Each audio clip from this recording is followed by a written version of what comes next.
What's good, people? It is May 29th, 2016, max effort lower. Going to focus basically mainly on strict form deadlifts. I'm going to get in the best position as possible and do like a triple or a double without bending or rounding my back. So that's the plan. And then I'm going to do some sumo squats, about 305 for like 3 sets of doubles. Not sure what Phil's probably going to be doing, probably something real light. I don't think Jake's showing up, shocker. But I'm going to get Phil right now, then I'll check with y'all later.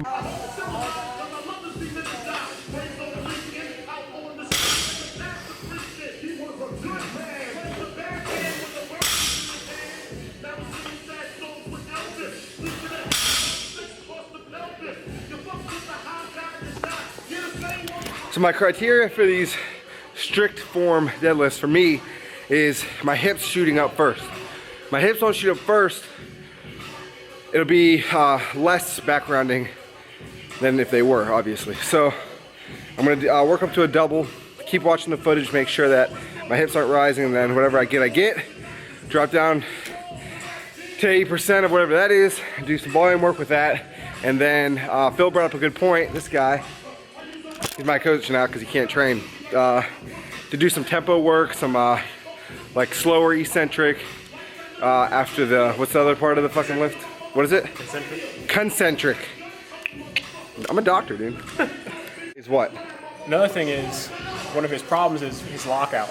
So if the strict form prevents him from his butt rising, that means he's going to be able to utilize his legs more to get the bar moving further, which is going to mean that he's not going to have to use his back, which is his weak point, to finish the lift. So he's going to have that bar traveling more and not having to rely on his back to lock it out fully. He'll have more legs. It'll save my hips too. Yeah, you'll be able to push through when you need to, rather than just finish, with nothing, with no hips. Come on, P! It's beautiful.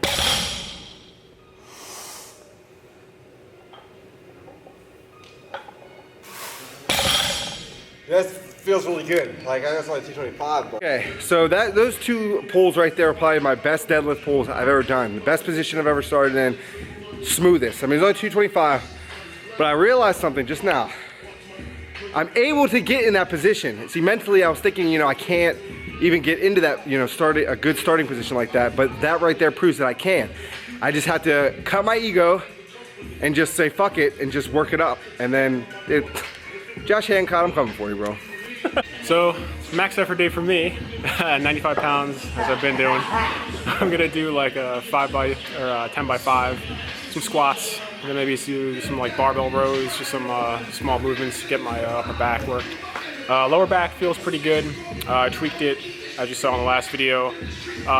Still hasn't healed. I'm thinking this thing is gonna take probably like 8 weeks to heal. It's something I've been healing through or been experiencing for like the past, 6-7 years. It seems like it flares up every once in a while, but it's not really a big issue. So after these squats, do some bro work. That's about all I can do. But one thing is that I've noticed is that you really got to stay on top of your health.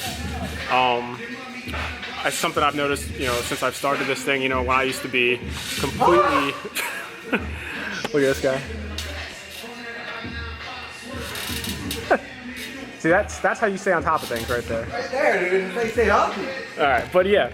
So yeah, it's important to stay healthy. I've noticed that my quality of life, everything I try to do, whether it's simple things from work to helping friends move to being in the gym, playing sports, anything is easier the healthier you are. And there's less complications. Most of the people watching this, you're going to be, family, friends, coworkers. But the majority of people are, unfortunately, they're unhealthy. Whether that's through their nutrition, with lack of exercise, conditions that they've let themselves get into, and those only get worse. They only get worse. They don't get better unless you help yourself. And it's unfortunate because a lot of people, they just they let time go by and they don't decide to stay on top of things and fix things, and they wonder why things get worse and worse and why they can't do stuff. And the reality is, a lot of stuff is easily preventable, reversible, and you don't have to go through all these things. You know, like this hernia thing, it's a result of being in the gym, and the back is a result of being in the gym. But I'm not limited to doing any of the things I want to do. You know, most people, they don't have injuries as a result of powerlifting. They have injuries and problems as a result of poor nutrition and lack of exercise. And, you know, later on in life, that's just going to get compounded and become worse. And your mental state's going to prevent you from ever fixing it, because you're going to feel defeated and feel like you can't do anything. And it's got to stop. It's got to change. And time is now. Just to follow up on what he was saying, he made a lot of good points, is that we're not obviously the healthiest. I know personally I eat like garbage just because I'm trying to gain weight and I'm dirty bulking, but we do exercise regularly 4 or 5 times a week. So that can, counterbalance the terrible eating, but obviously we're not 100% dedicated to nutrition. That's why we're fat. All them chems. But anyway, just to follow up on what he was saying as well, is how I look at things like, about your own health, is you only actually own 2 things in this entire world throughout your entire life. That's one, well, your thoughts and your emotions. Nobody can ever take that away from you. You can think, you can fucking respond to things however you want to. Nobody can ever deny that. 2 is your health and fitness. You can't, those are the only 2 things in your entire life that you're ever actually gonna own that somebody can't take away. So you really have to focus on that. Why you wouldn't commit yourself to your body is beyond me. These fat pieces of shit, no offense, they can't, you have to apply yourself for your family. If you have kids, and there's just so much that goes into your health that doesn't just affect you. I don't know, it's common sense to me personally, but like if I ever really got out of shape where I couldn't do anything, I would immediately change my lifestyle. I don't know why people can't grasp the fact. I guess they're just so addicted to Mountain Dew and fucking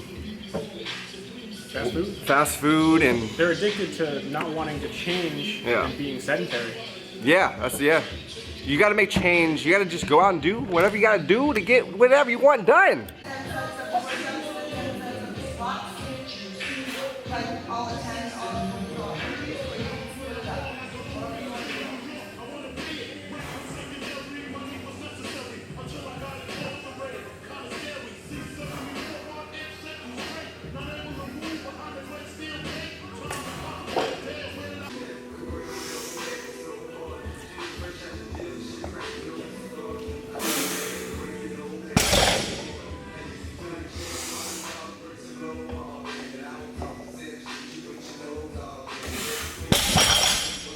So those look really good and everything, but that was also without a belt and double overhand. So this is my, I don't know what set it is, 315 set. So I'm gonna mix grip with a belt. So hopefully I can get in the same good position. I believe you. Believe me. Give him that Russ Swole look.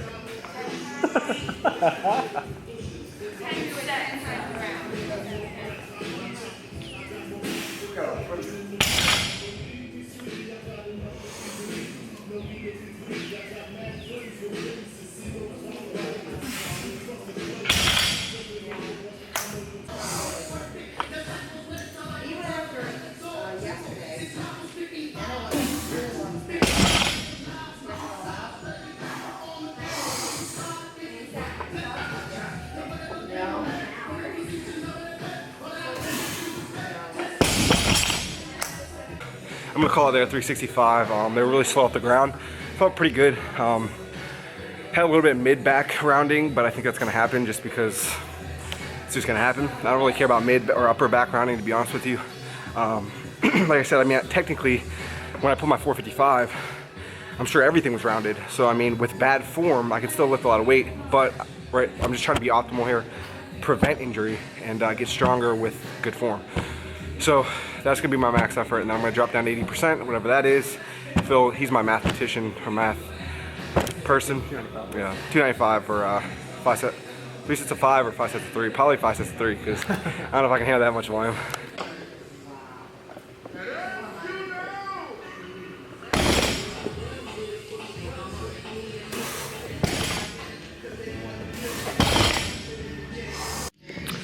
So these are definitely a work in progress. You know, the average person thinks that deadlifts is just a barbaric movement. You just fucking lift the goddamn bar off the ground and you drop it. But especially for sumo, and if you have terrible leverages like me, no excuses. I'm just saying you have to really treat it as a really technical movement and practice with it. So I'm gonna really focus on improving this, especially because I'm so weak right now in deadlifts. So I was getting away with it, just ripping the shit up, but you can only do that so far or so much until you either snap your shit up or you get weak like I just did, or like I've done in the past couple months. So I'm gonna focus on this and hopefully progress. Maybe, what am I doing for my dynamic days? That's a front squat. So probably after front squats, I'm probably not even gonna do a variation of the deadlift. I'm just gonna focus on strict pulls. That sounds good.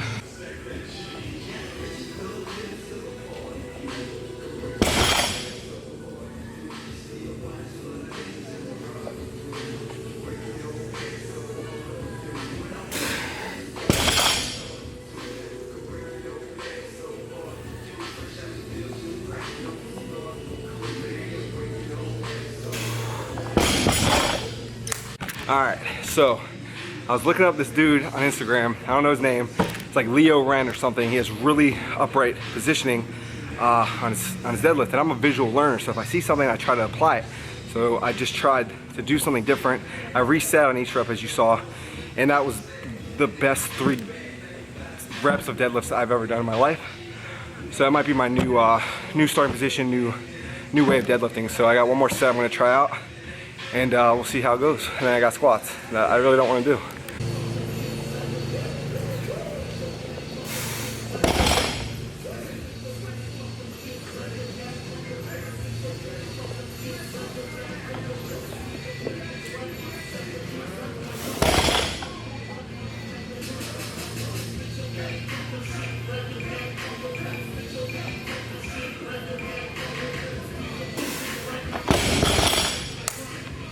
Extremely happy with my my new setup with deadlifts.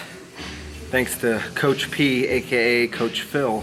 You know, he just instilled to stay tight, and he would show me what I was doing wrong. And if it was just me lifting, you know, I would think I was fine, or I would say fuck it and just, you know, lift. So it's good to have somebody like that to fix your shit and tell you what you're doing wrong.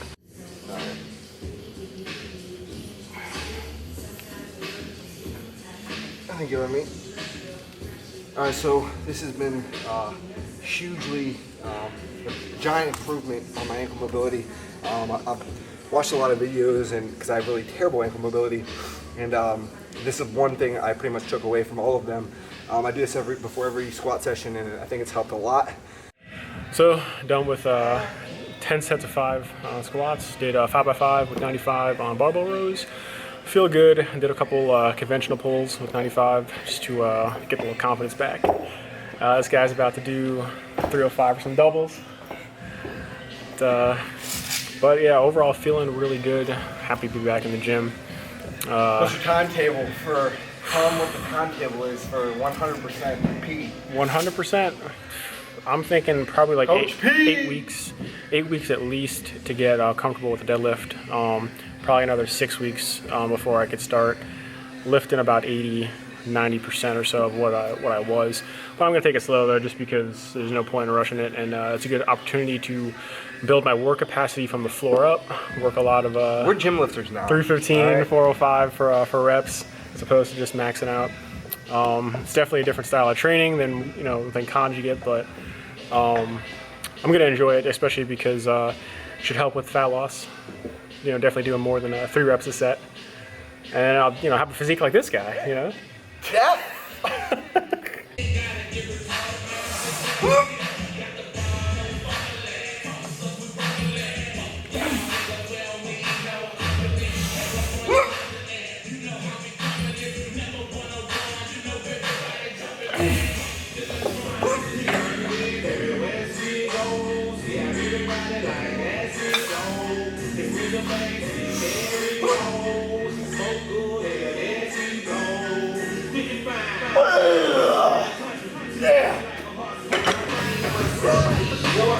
So be smart and play your own part.